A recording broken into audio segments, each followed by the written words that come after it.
ইসলামের যে দুটি ঈদ, পবিত্র ঈদুল ফিতর এবং পবিত্র ঈদুল আজহা, এই দুটি ঈদের সূচনা কিভাবে হয়েছে সে সম্পর্কে হযরত আনাস রাদিয়াল্লাহু তাআলা আনহু বর্ণনা করেন, কদিমা রাসূলুল্লাহি সাল্লাল্লাহু আলাইহি ওয়াসাল্লাম আল মদিনা ওয়ালাহুম ইয়াওমান ইয়ালআবুনা ফীহিমা। রাসূল আকরাম সাল্লাল্লাহু আলাইহি ওয়াসাল্লাম মদিনা মুনাওয়ারায় তাশরীফ আনলেন। নবীজি যখন মদিনায় তাশরীফ আনলেন, নবীজি দেখতে পেলেন মদিনাবাসীরা বছরে 2 দিন আনন্দ উদযাপন করে, খুশি উদযাপন করে, আনন্দ বিনোদন করে। ফাকাল মা হাযানিল ইয়াওমান, নবীজি তাদেরকে জিজ্ঞেস করলেন, এই 2 দিন কিসের দিন, যে 2 দিনে তোমরা আনন্দ ফুর্তি করো, আনন্দের সাথে উদযাপন করো, উৎসব করো। ফাকালু, তারা বললেন, ইয়া রাসূলুল্লাহ সাল্লাল্লাহু আলাইহি ওয়াসাল্লাম, কুন্না নালআবু ফীহিমা ফিল জাহিলিয়া, আমরা জাহেলি যুগ থেকে এই 2 দিনে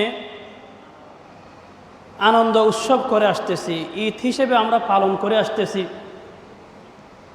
তারই ধারাবাহিকতায় আমরা এখনও এই 2 দিন আনন্দের সাথে আমরা উদযাপন করি, এই 2 দিন আমরা ঈদ পালন করি। তখন রাসূল আকরাম সাল্লাল্লাহু আলাইহি ওয়াসাল্লাম বললেন, ইন্নাল্লাহা কদ আবদালাকুম বিহিমা খায়রাম মিনহুমা, আল্লাহ সুবহানাহু ওয়া তাআলা তোমাদেরকে জাহেলি যুগের সেই 2 দিনের পরিবর্তে আল্লাহ তাআলার পক্ষ থেকে 2টি ঈদের দিন দান করেছেন। খায়রাম মিনহুমা, আল্লাহ যেই 2টি দিন দান করেছেন, এই দিন দুটি জাহেলি যুগের যে তোমাদের 2 দিন উৎসবের দিন ছিল তার চেয়ে অনেক অনেক উত্তম। সেই 2 দিন কি? ইয়াউমুল আজহা ও ইয়াউমুল ফিতর। আল্লাহর পক্ষ থেকে যে 2টি নতুন ঈদের দিন দান করা হলো, সেই 2 দিন হলো একটি ঈদুল আজহা আর একটি ঈদুল ফিতর। এই হাদিসের আলোকে আমরা জানতে পারি, ইসলামের যে 2 ঈদ, ঈদুল আজহা, ঈদুল ফিতর, এর আগেও মদিনাবাসীরা ঈদ পালন করত, আনন্দ উদযাপন করত। এমনকি পৃথিবীর অন্যান্য জাতি গোষ্ঠী সকলের নিজ নিজ উৎসবের দিন, আনন্দের দিন রয়েছে। নবীজি বলেছেন, ইন্না লিকুল্লি কওমিন ঈদা ওয়া হাযা ঈদুনা, নিশ্চয় প্রত্যেক জাতি গোষ্ঠীর জন্যে ঈদের দিন রয়েছে, আনন্দ উদযাপনের দিন রয়েছে। ওয়া হাযা ঈদুনা, এই ঈদুল আজহা, ঈদুল ফিতর, এগুলি আমাদের ঈদের দিন। ঈদুল আজহা, ঈদুল ফিতর, এগুলি আমাদের ঈদের দিন। তাহলে দেখেন, আগে থেকেই মদিনাবাসীরা ঈদ পালন করত এবং প্রত্যেক জাতিগোষ্ঠীর আনন্দের দিন, ঈদের দিন রয়েছে। আল্লাহ সুবহানাহু ওয়া তাআলা আবার নতুন করে 2টি ঈদ কেন দান করলেন? নতুন করে আল্লাহ তাআলা 2টি ঈদ দান করলেন এই জন্যে, যেন আমাদের ঈদগুলি আল্লাহর হুকুম মোতাবেক হয়, রাসূলুল্লাহ সাল্লাল্লাহু আলাইহি ওয়াসাল্লামের তরিকা মোতাবেক হয়। আমাদের ঈদ এবং বিধর্মীদের ঈদের মধ্যে যেন পার্থক্য হয়, আমাদের ঈদগুলো যেন ইবাদতময় হয়। এজন্যে অন্যান্য জাতিগোষ্ঠীর ঈদ আর আমাদের ঈদের মধ্যে পার্থক্য আছে। তাদের ঈদগুলি হলো মন গড়া, আর আমাদের ঈদ আল্লাহ প্রদত্ত। আল্লাহ দান করেছেন আমাদের ঈদ। তাদের ঈদগুলিতে সভ্যতার কোনো শিক্ষা নাই, ভ্রাতৃত্ববোধের শিক্ষা নাই, সহমর্মিতার কোনো দৃষ্টান্ত নাই। তাদের ঈদগুলো ধনী গরিব সবার জন্য উন্মুক্ত নয়, ভিআইপি ঈদ, ভেদাভেদ মুক্ত নয়, বৈষম্য মুক্ত নয়। আবার তাদের ঈদগুলো নানান ধরনের বেহায়াফনা, বেলাল্লাফনা, অশ্লীলতা, বিভিন্ন ধরনের গুনাহ এবং নাফরমানিতে ভরপুর। ইসলামের ঈদ সম্পূর্ণ বিপরীত। আজকে অত্যন্ত দুঃখের বিষয়, আমাদের অনেক অবুঝ ভাইয়েরা ইসলামের এই পবিত্র ঈদ উদযাপন করতে চায় বিধর্মীদের অনুসরণে, বিধর্মীদের অনুকরণে। আমাদের মুসলমানের ছেলেরা নিজেদের এই পবিত্র ঈদকে খ্রিস্টানদের উৎসবের মতো করে, নাসারাদের উৎসবের মতো করে, হিন্দুদের উৎসবের মতো করে নাচ গান, বিভিন্ন ধরনের জুয়া, শরাব, বেহায়াফানা, বেলাল্লাফানা, অশ্লীলতা, ফাফ কাজের মাধ্যমে উদযাপন করতে চাই। আরে ভাই, যদি আমাদের ঈদগুলো যদি বিধর্মীদের মতো হয়, তাহলে তো নতুন ঈদ দেওয়ার কোনো প্রয়োজনই ছিল না। এরকম ঈদ তো আগে ছিল, বিভিন্ন জাতিগোষ্ঠীর মধ্যে ছিল। স্বয়ং মদিনাবাসীরা এরকম 2 দিন ঈদ উদযাপন করত। এর পরিবর্তে আল্লাহ তাআলা নতুন করে ঈদ দিলেন কেন? নতুন করে ঈদ দিলেন এই জন্যে যেন আমাদের ঈদগুলি ইবাদতময় হয়, আমাদের ঈদগুলি যেন আমাদের রবের হুকুম মোতাবেক হয়, আমাদের ঈদ যেন আমাদের নবীজির তরিকা মোতাবেক হয়।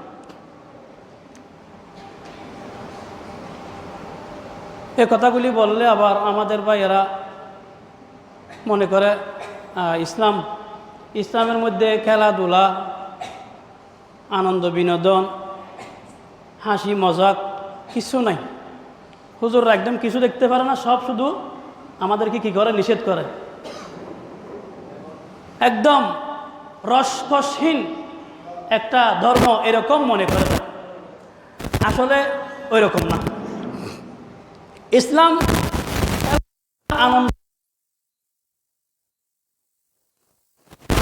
ইসলাম নির্দোষ খেলাধুলা, আনন্দ বিনোদন এবং হাসি মজাক সব কিছুকে ইসলাম সমর্থন করে, বরং আরো ক্ষেত্র বিশেষ ইসলাম আরো উৎসাহ দেয়।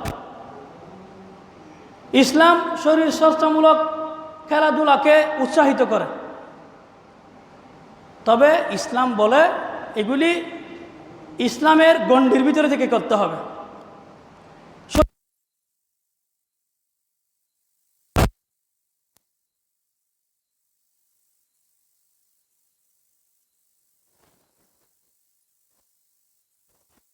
খেলাধুলাতে একটা বড়, খেলাধুলার বড় দোয়া যদি না থাকে আপত্তি নেই। খেলাধুলার বলতেছেন আপনি হাফ প্যান্ট করে, তখন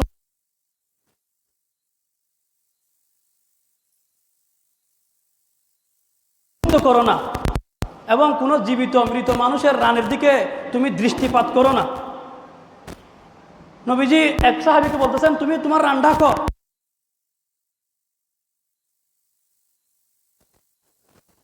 গুনাহ, দেখানো গুনাহ। হাফ প্যান্ট পরে তাহলে দেখেন কি হচ্ছে? গুনাহ হচ্ছে। ফুল প্যান্ট পরে, 3/4 প্যান্ট পরে যদি খেলেন, যদি জুয়া না হয়,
ইসলাম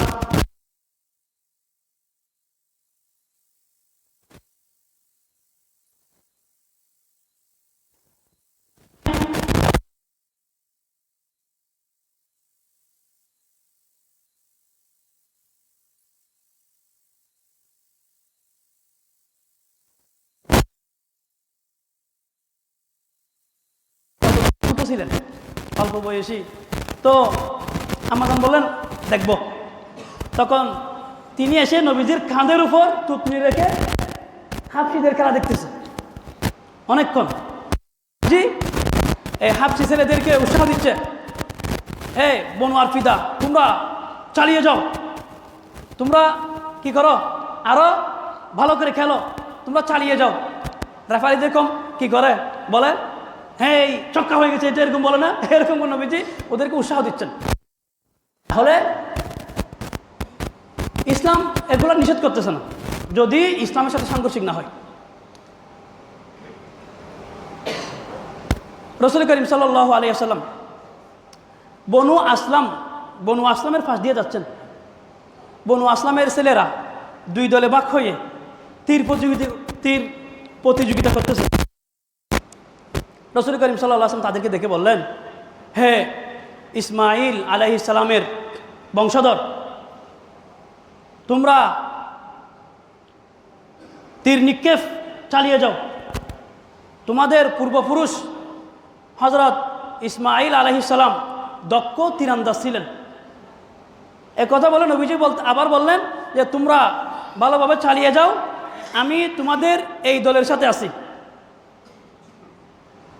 কথা যখন বললেন, নবীজি যে দলের কথা বললেন আমি এই দলের সাথে আছি, তো আরেক দল আছে না, ওই দল এখন আর তীর মারা বন্ধ করে দিচ্ছে। নবীজি বলেন, তোমাদের কি হলো, তোমরা বন্ধ করে দিলা কেন? তখন তারা বলতেছে, ইয়া রাসূলুল্লাহ সাল্লাল্লাহু আলাইহি ওয়াসাল্লাম, আপনি তাদের সাথে আছেন, আমরা আর জয় হতে পারবো? আপনি তো আমাদের সাথে নাই, আপনি ওদের সাথে। তখন নবীজি বললেন, ঠিক আছে ঠিক আছে, তোমরা চালিয়ে যাও, আমি তোমাদের উভয় দলের সাথে আছি। নবীজি এগুলোকে উৎসাহ দিতেন। একদিন এক উপত্যকায় নবীজি কোনো কাজে গেলেন। আরবের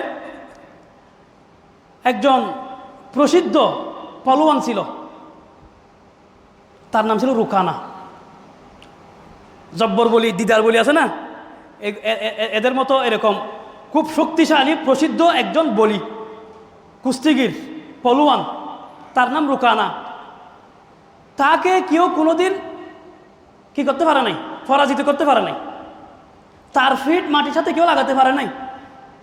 নবীজিকে দেখে এসে বলতেছে, চলো আমরা দুজন কুস্তি খেলি, বলি ধরবো।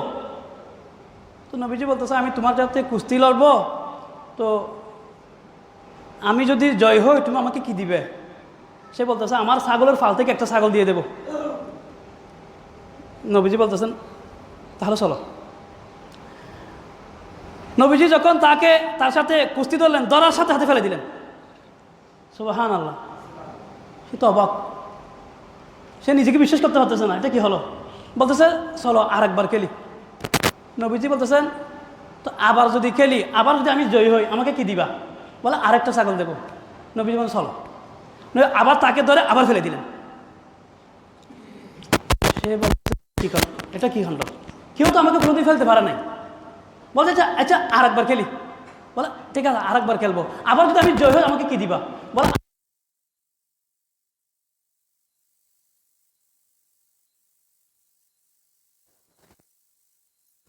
পর্যন্ত আমাকে কেউ কোনোদিন পরাজিত করতে পারে নাই, আমার ফিট মাটির সাথে লাগাতে পারে নাই, আমি এত শক্তিশালী। আজকে আপনি আমাকে এভাবে একে একে একবার না দুইবার না তিনবার আমাকে ফেলে দিলেন, আপনি আমাকে পরাজিত করেন নাই, তার মানে আপনার সাথে অন্য কিছু আছে, আপনার সাথে এমন কিছু আছে যে শক্তির কারণে আপনি আমাকে পরাজিত করেছেন। এ কথা বলে সে নবীজির হাতে ইসলাম গ্রহণ করে মুসলমান হয়ে গেলেন। সুবহানাল্লাহ। তো নবীজি কয়টা ছাগল ফেলেন? 3টা ছাগল। বলে, ধরো তোমার ছাগল তুমি নিয়ে যাও, তোমার ছাগল লাগবে না। নবীজি একদিন সফরে গেলেন, আম্মাজান আয়েশা রাদিয়াল্লাহু তাআলার সাথে ছিলেন। তো সফরের এক পর্যায়ে নবীজি সাহাবায়ে কেরামকে বললেন, তোমরা আগে চলে যাও। ওনারা আগে চলে গেলেন। নবীজি আম্মাজান আয়েশা রাদিয়াল্লাহু তাআলা, এখন নবীজি আর আম্মাজান আর কেউ নেই, একাকী জায়গা। নবীজি বলতেছেন, আয়েশা চলো, ওই দূর পর্যন্ত আমরা একটা লক্ষ্য স্থির করলেন, অতটুক পর্যন্ত আমরা দূর প্রতিযোগিতা করি, কার আগে কে যাইতে পারে। এ কথা বলতে না বলতে আম্মাজান দিলেন দূর, এক দূরে নবীজির আগে পৌঁছে গেলেন ওই জায়গায়। আচ্ছা, আবার আরেকদিন এরকম আরেক সফরে নবীজি আবার বলতেছে, আয়েশা চলো আমরা দূর প্রতিযোগিতা করি। তখন রাসূলুল্লাহ সাল্লাল্লাহু আলাইহি ওয়াসাল্লাম আম্মাজান আয়েশা রাদিয়াল্লাহু আনহার আগে ওই লক্ষ্যস্থানে পৌঁছে গেলেন। তখন নবীজি বলতেছে, আয়েশা এর আগের বার তুমি জিতেছিলে, আর আজকে এটা আগেরটার বদলা, আমি আজকে তোমার উপর জিতে গেছি। রাসূলুল্লাহ সাল্লাল্লাহু আলাইহি ওয়াসাল্লাম উটের দূর প্রতিযোগিতা, ঘোড়ার দূর প্রতিযোগিতা এগুলা পছন্দ করতেন, এগুলাকে উৎসাহ দিতেন। শুধু উৎসাহ দিতেন তা না, নবীজি নিজে দৌড়ের প্রতিযোগিতার আয়োজন করেছেন। হযরত আব্দুল্লাহ বিন ওমর রাদিয়াল্লাহু তাআলা আনহু বলেন, নবীজি দৌড়ের প্রতিযোগিতা আয়োজন করেছেন, আমি নিজে ওই প্রতিযোগিতায় অংশগ্রহণ করেছি। অপ্রশিক্ষিত ঘোড়া হইলে তার দূরত্ব হয়তো 1-1.5 মাইল, প্রশিক্ষিত ঘোড়া হলে তার দূরত্ব হয়তো 5-6 মাইল। নবীজি দৌড়ে উৎসাহ দিতেন। তাহলে আমরা যেটা মনে করি যে ইসলাম একদম পছন্দ করে না খেলাধুলা, এটা ওইটা, এরকম না, বরং ইসলাম খেলাধুলা, আনন্দ বিনোদন, হাসি মজাক সব কিছুকে সমর্থন করে, তবে এটা হতে হবে শরীয়ত সম্মত পন্থায়। এখানে শরীয়ত বিরোধী কোনো কিছু না থাকলে ইসলামের কোনো আপত্তি নেই। নবীজি একদম সবসময় গম্ভীর হয়ে থাকতেন, কারোর সাথে কোনো হাসি মজাক করতেন না, এরকম না। রাসূলুল্লাহ সাল্লাল্লাহু আলাইহি ওয়াসাল্লাম সময়ে সময়ে হাসি মজাক করতেন। নবীজির হাসি মজাকের মধ্যে কোনো মিথ্যা ছিল না। নবীজির হাসি মজাকের মধ্যে মানুষকে কষ্ট দেওয়া ছিল না। আমরা তো মানুষের সাথে মজাক করি একপাক্ষিক, মানে নিজে আনন্দ নিই, মজা নিই, কিন্তু মানুষকে কষ্ট দিই, মানুষকে ঠাট্টা বিদ্রুপ করে, মানুষকে অসম্মান করি, অপমান করি, হেউ করি, অপদস্থ করি। কিন্তু রাসূলুল্লাহ সাল্লাল্লাহু আলাইহি ওয়াসাল্লাম হাসি মজাক করে কোনো মানুষকে কষ্ট দিতেন না, কোনো মানুষকে অপমান করতেন না, বরং মানুষকে আনন্দ দেওয়ার জন্যে, মানুষের মুখে হাসি ফুটানোর জন্যে, মানুষকে খুশি করার জন্য নবীজি মজাক করতেন। নবীজির দীর্ঘদিনের খাদেম ছিলেন হযরত আনাস রাদিয়াল্লাহু তাআলা আনহু।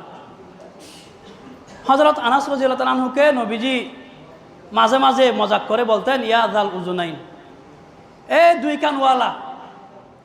তো মানুষের কান আছে তো কয়টা? 2টা। নবীজি বলতেন এই 2 কানওয়ালা।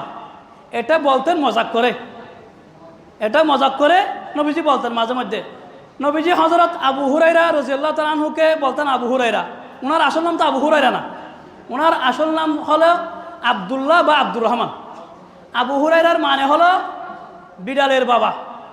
ওনার কাছে বিড়াল ছিল, তাই হযরত আবু হুরায়রাকে নবীজি বলতেন বিড়ালের বাবা, এটা মজাক করে বলতেন।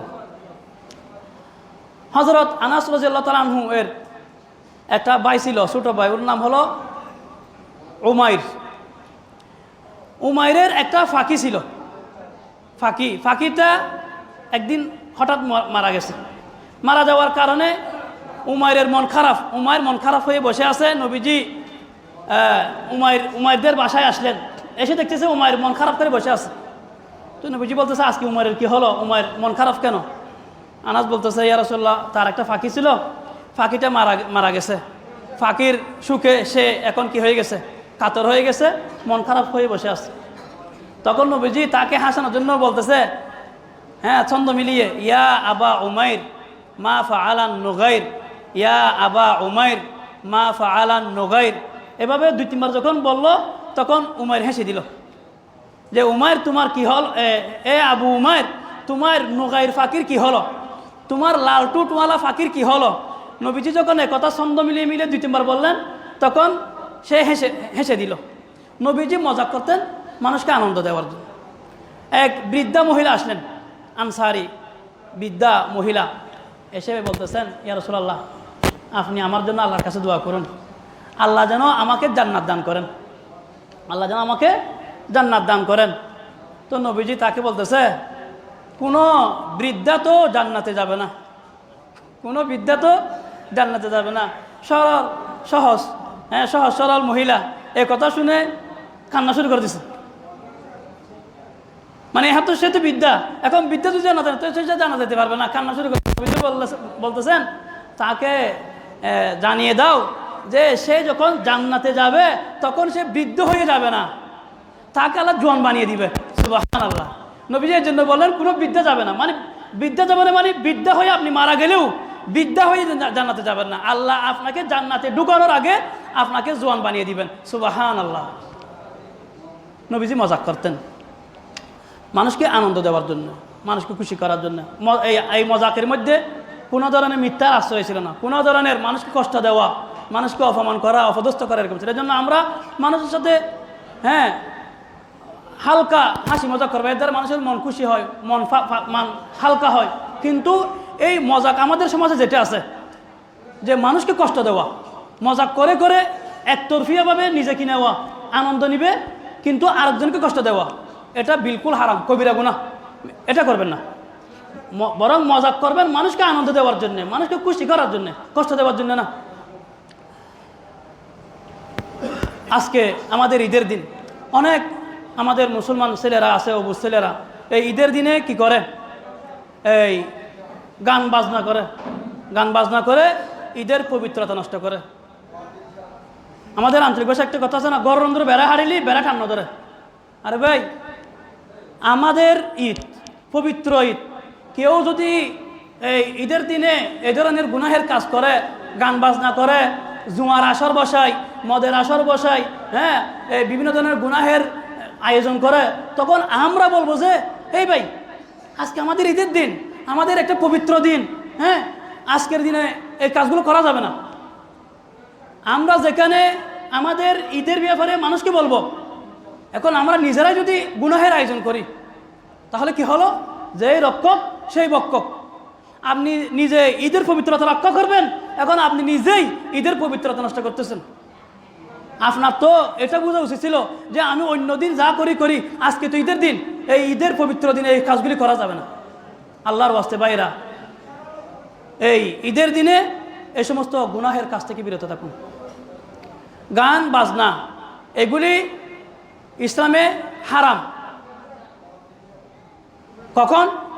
যদি গান বাজনার সাথে কি থাকে, বাদ্য বাজানা থাকে, যদি গান বাজনার বিষয়বস্তু অশ্লীল হয়, যদি গান বাজনার বিষয়বস্তু কুফর এবং শিরিকি হয়, এই দুই শর্ত, এই দুইটা বিষয় যদি না থাকে তাহলে এই গান বাজনা ইসলামে হারাম না। যদি বাদ্য বাজানা না থাকে এবং যদি গানের বিষয় যদি অশ্লীল না হয়, গানের বিষয় যদি শিরিকি কুফর না হয়, তাহলে এই গান বাজনা ইসলামে অবৈধ না, বৈধ। আপনি আল্লাহ তাআলার হামদোসানা করেন, নবীজির নাত পড়েন, আপনি মা বাবাকে নিয়ে গান করেন, আপনি এই দেশাত্মবোধক গান করেন, আপনি মানবিকতা, বিভিন্ন উত্তম আখলাক, উত্তম চরিত্র নিয়ে গান করেন, আপত্তি নেই। হযরত আনজাশা রাদিয়াল্লাহু তাআলা আনহু একজন সাহাবী, উনি নবীজির উট চালাতেন। উনার গলা ছিল বেশি সুন্দর, অসম্ভব সুন্দর। তো উনি উট চালানোর সময় এক ধরনের গীত গাইতেন, গীত, এটা গানের মতো গীত গাইতেন, যেটাকে আরবিতে বলা হয় হুদা। তো এগুলো ইসলাম নিষেধ নাই, কোনো বাদ্য বাজানা নাই, বিষয়বস্তু খারাপ না, গাইতে পারে। তারপর হযরত হাসান বিন সাবিত রাদিয়াল্লাহু তাআলা আনহু, ওনাকে বলা হয় শায়রুর রাসূলুল্লাহ, নবীজির শায়ের। যখন কাফেররা ইসলামের বিরুদ্ধে কোনো কিছু বলতো, নবীজির বিরুদ্ধে কোনো কিছু বলতো, হযরত হাসান বিন সাবিত রাদিয়াল্লাহু তাআলা আনহু ওনার কবিতার মাধ্যমে, ওনার শেয়ারের মাধ্যমে কাফেরদের এই কথাগুলির দাঁতভাঙ্গা জবাব দিতেন। মজার কথা হলো রাসূলুল্লাহ সাল্লাল্লাহু আলাইহি সাল্লাম মসজিদে নববীতে ওনার জন্য একটা আলাদা মিম্বর স্থাপন করেছেন। নবীজি যখন কাফেররা কিছু বলতো, নবীজি হযরত হাসানকে বলতেন, হাসান উঠো, জবাব দাও, তোমাকে জিবরিল সহযোগিতা করবে। তাহলে হযরত হাসান কবিতা পড়তেন, কোনো বাদ্য বাজনা ছিল না এবং কবিতার বিষয়বস্তু খারাপ ছিল না। নবীজি যখন মদিনায় তাশরিফ আনলেন, বিভিন্ন বর্ণনার মধ্যে আছে মদিনাবাসীরা নবীজিকে অভ্যর্থনা জানালেন সেই বিখ্যাত কবিতা পড়ে, যেটা আমরা বারবার শুনি, তলাআল বাদরু আলাইনা মিন সানিয়াতিল ওয়াদা ওয়াজাবাশ শুকরু আলাইনা মাদা লিল্লাহি দা। শুনেন না এটা? হ্যাঁ, এটা মদিনাবাসীরা নবীজিকে অভ্যর্থনা জানিয়েছে। এটা পরে পরে পরে ঈদের দিন, আজকে যেমন ঈদের দিন, এরকম ঈদের দিন নবীজি ঘরের মধ্যে আছেন, দুইজন ছোট ছোট মেয়ে, নাবালিকে মেয়ে নবীজির ঘরে। নবীজি আছেন, দফ দফ দফ আছে না, এক মুখে পর্দা আছে, আরেক মুখ খোলা। এখন বিভিন্ন সময় দেখেন ইসলামী সঙ্গীত পড়া, যেরকম এই ছেলেরা কি করে, ওই এটা বাজাই এক হাত দিয়ে, এটাকে দফ দফ বাজিয়ে বাজিয়ে তারা বুয়াস যুদ্ধের বীরত্ব কথা গাইতেছে, দফ বাজিয়ে বাজিয়ে গেয়ে গেয়ে। হযরত আবু বকর রাদিয়াল্লাহু আনহু আসলেন মেয়ের ঘরে। হযরত আয়েশা তো হযরত আবু বকরের মেয়ে, হযরত নবীজি ঘরে আসেন। এরা যখন এই গান গাইতেছে, এটা দেখলেন, হয়তো আবু বকর দিলেন ধমক, বন্ধ কর, তাদেরকে ধমক দিলেন। নবীজি বলতেছেন, আবু বকর তাদেরকে ছেড়ে দাও, তাদেরকে গাইতে দাও, তাদেরকে গাইতে দাও। ইন্না লিকুল্লি কওমিন ঈদা ওয়া হাযা ঈদুনা। প্রত্যেক জাতি গোষ্ঠীর ঈদ আছে, আমাদের ঈদ আছে। প্রত্যেক জাতি গোষ্ঠীর যেমন ঈদ আছে, আমাদের ঈদ আছে। এই ঈদুল ফিতর, ঈদুল আজহা, এগুলো আমাদের ঈদ। আজকে আমাদের ঈদের দিন, আমাদের ঈদের দিনে আমাদের এই ছেলেমেয়েরা একটু আনন্দ করুক, বাধা দিও না। তাহলে দফ ছাড়া, যদি কি ছাড়া, বাদ্য বাজানা ছাড়া আপনি যদি এই গীত গান, হ্যাঁ, কোনো ভালো কিছু গান, সমস্যা নেই তো। তো ইসলাম আপনাকে নিষেধ করে কখন? যখন ইসলামের সাংঘর্ষিক হয়। বাদ্য বাজানা এগুলো ইসলামে নিষিদ্ধ। আপনি বাদ্য বাজানা বাজাইলে আল্লাহর কি কোনো সমস্যা আছে? আল্লাহর সমস্যা নাই তো। এটা একটা আপনার পরীক্ষা, মানে আল্লাহ তাআলা আপনাকে নিষেধ দিয়েছেন, আপনি এটা মানলে আপনি সফল হবেন, আপনি কামিয়াব হবেন, আপনি সওয়াব পাবেন, আপনি আল্লাহর পেয়ারা বান্দা হবেন। আর যদি এই নিষেধ আপনি লঙ্ঘন করেন, আপনি না মানেন, তাহলে আপনি গুনাহগার হবেন, আপনি অসফল হবেন, আখিরাতে গিয়ে আপনি লজ্জিত হবেন, শর্মিন্দা হবেন। নইলে আমি আর আপনি যদি কি করি, গান বাজনা করি, হ্যাঁ, বিভিন্ন ধরনের গুনাহ করি, আমরা যদি জুয়া খেলি, আমরা যদি মদ খাই, তাহলে আল্লাহ তোর কোনো ক্ষতি নাই, কিন্তু আমাদের ক্ষতি। আল্লাহ এগুলো নিষেধ করেছেন, আমাদেরকে পরীক্ষা করতেছেন, আমাদেরকে মর্যাদা বুলন্দ করার জন্য। আমরা যদি আল্লাহর এই কথাগুলি মেনে চলি, আমাদের মর্যাদা বুলন্দ হবে, আমাদের সম্মান বাড়বে। যদি না মানি, তাহলে আমরা ক্ষতিগ্রস্ত হব। ঈদের দিন আমাদের অনেক মা বোনেরা, হ্যাঁ, রাস্তা রাস্তায় নিজের কাপড় সুফর, অলংকার, সৌন্দর্য এগুলো প্রদর্শন করে। প্রতি মুহূর্তে মুহূর্তে জেনার এই গুনাহ আমল নামে লেখা হয়। এবং এই মহিলাদের পর্দা করা, এটা তাদের নিজের উপর যেমন ফরজ, যারা গার্জিয়ান তাদের উপর তাদেরকে পর্দা করানো ফরজ। আপনার মেয়ে, আপনার বউ, আপনার এই বোন রাস্তায় যাচ্ছে, আপনাকে তাদেরকে পর্দায় রাখার ফিকির করতে হবে, কোশিশ করতে হবে, চেষ্টা করতে হবে, বুঝাতে হবে তাদেরকে, নইলে আপনি গুনাহগার হবেন। মাথায় টুপি দেওয়া সুন্নত, আপনি মাথায় টুপি দিচ্ছেন, তো আপনার মেয়ের, বোনের, বউয়ের মাথায় পর্দা দেওয়া এটা তো ফরজ। সুন্নতটা আপনি ঠিকমতো বুঝতেছেন, আমল করতেছেন, কিন্তু ফরজটার ব্যাপারে আপনি গাফেল। কিয়ামতের ময়দানে আপনাকে শর্মিন্দা হতে হবে। এই জন্য আমরা আমাদের মা বোনদেরকে এ সম্পর্কে আমরা তাদের উদ্বুদ্ধ করব, উৎসাহিত করব পর্দার জন্য।